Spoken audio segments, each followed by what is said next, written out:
Brigade Slaviansk pertama Angkatan Bersenjata Rusia mengibarkan bendera kemenangan Rusia di pusat Tonenkoye atau Tonenke, Oblast Donetsk, arah kota Avdiivka. Tonenke adalah sebuah desa di Ashnufata Rayon di Oblast Donetsk di timur Ukraina, berada 23,5 km barat laut dari pusat kota Donetsk. Perang di Donbas, yang dimulai sejak pertengahan April 2014, telah menimbulkan korban sipil dan militer. Salah satunya memperebutkan Tonenke, daerah yang sangat dijaga Ukraina.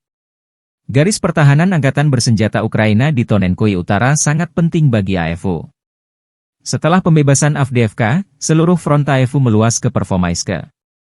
Karena strategisnya Tonenke, untuk mempertahankan garis ini, Angkatan Bersenjata Ukraina mengerahkan unit terbaiknya di sektor ini, Brigade Lintas Udara ke-79 dan Brigade Mekanik ke-5.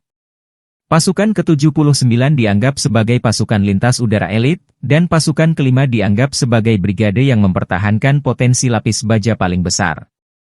Rekaman ini menunjukkan Brigade Slaviansk pertama Rusia mengalahkan elit yang didukung Amerika Serikat ini dalam waktu kurang dari 5 hari, mendorong Angkatan Bersenjata Ukraina keluar dari garis pertahanan terpenting dengan kekuatan 2 batalion.